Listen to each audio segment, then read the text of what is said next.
कुछ पाने की हो आस आस, कोई अरमा हो जो खास खास आशाएं, हर कोशिश में हो बार बार, करे दरियाओं को आर पार। नमस्कार साथियों, आप लोग कैसे? उम्मीद करता हूं कि आप लोग अपनी पढ़ाई को कंटिन्यू कर रहे होंगे। यहां पर टॉप 10 करंट अफेयर से संबंधित तथ्यों के बारे में बात करेंगे जो आगामी एग्जाम में ये प्रश्न आपको देखने को मिलेंगे। तो चलिए देख लेते हैं। यहाँ पर पहला पॉइंट लिखा हुआ है कि वर्ष 2023 में G20 शिखर सम्मेलन की अध्यक्षता कौन सा देश करेगा। ठीक है, तो यहाँ पर पूछा गया है कि 2023 में G20 शिखर सम्मेलन की अध्यक्षता कौन करेगा। तो इसका जो राइट आंसर है वो है भारत। ठीक है, तो ये पॉइंट आपको याद रखना है। नेक्स्ट पॉइंट के बारे में बात करें तो यहाँ पर नेक्स्ट पॉइंट लिखा हुआ है कि फीफा विश्व कप 2022 में कुल कितने टीम में हिस्सा लेंगी। ठीक है, तो यहाँ पर पूछा गया है कि फीफा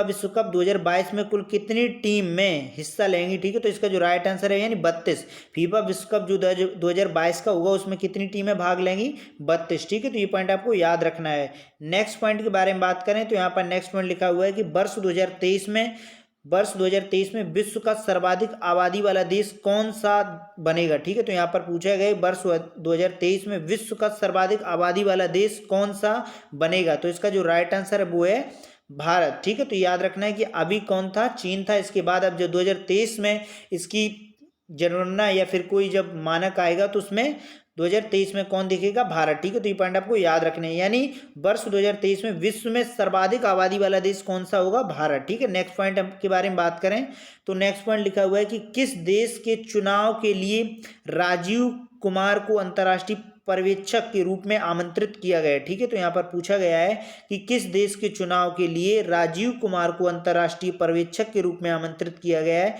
तो इसका जो राइट आंसर है वो नेपाल। ठीक है, तो ये पॉइंट आपको याद रखना है। नेक्स्ट पॉइंट के बारे में बात करें तो नेक्स्ट पॉइंट यहाँ पर लिखा हुआ है कि कच्चे इस्पात का दूसरा सबसे बड़ा उत्पादक देश कौन सा बना है। ठीक है, तो यहाँ पर पूछा गया है कि कच्चे इस्पात का दूसरा सबसे बड़ा उत्पादक देश कौन बना है। तो इसका जो राइट आंसर है वो है भारत। ठीक है, तो ये पॉइंट आपको याद रखना है। अब हम नेक्स्ट पॉइंट के बारे में बात करें तो यहाँ पर नेक्स्ट पॉइंट लिखा हुआ है नीति आयोग के पूर्णकालिक सदस्य के रूप में किसे नियुक्त किया गया है। ठीक है, तो यहाँ पर पूछा गया है कि नीति आयोग के पूर्णकालिक सदस्य के रूप में किसे नियुक्त किया गया है। तो इसका जो राइट आंसर है वो है अरविंद बिरमानी को। ठीक है, तो ये पॉइंट आपको याद रखना है कि नीति आयोग के पूर्वकालिक सदस्य कौन है, यानी अरविंद बिरमानी। अब हम नेक्स्ट पॉइंट के बारे में बात करें तो यहाँ पर नेक्स्ट पॉइंट लिखा हुआ है कि किस राज्य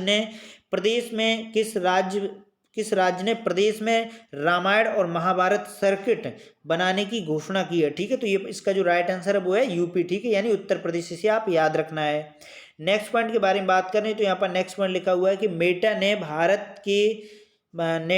ने भारत में किसे कंट्री हेड के रूप में नियुक्त किया है। ठीक है, तो ये आपको याद रखना है कि मेटा ने भारत में किसे कंट्री हेड के रूप में नियुक्त किया है। तो इसका जो राइट आंसर है वो है संध्या देवनाथन को। ठीक है, तो ये आपको याद रखना है। अब हम नेक्स्ट पॉइंट के बारे में बात करें तो यहाँ पर नेक्स्ट पॉइंट लिखा हुआ है कि 8वां फिक्की उच्च शिक्षा उत्कृष्टता पुरस्कार 2022 किसे ने जीता। ठीक है, तो यहाँ पर पूछा गया है कि 8वां फिक्की उच्च शिक्षा उत्कृष्टता पुरस्कार 2022 किसने जीता है। तो इसका जो राइट आंसर है वो है भागवत फराड ने। ठीक है, तो ये आप पॉइंट आपको याद रखना है। नेक्स्ट पॉइंट के बारे में बात करें तो यहाँ पर नेक्स्ट पॉइंट लिखा हुआ है कि ब्लैकस्टोन ने किस देश से अपना एशियन डाटा सेंटर कारोबार शुरू किया है। ठीक है, तो ये आपसे पूछा गया है कि ब्लैकस्टोन ने किस देश से अपना एशियन डाटा सेंटर कारोबार शुरू किया है। तो इसका जो राइट आंसर है वो भारत।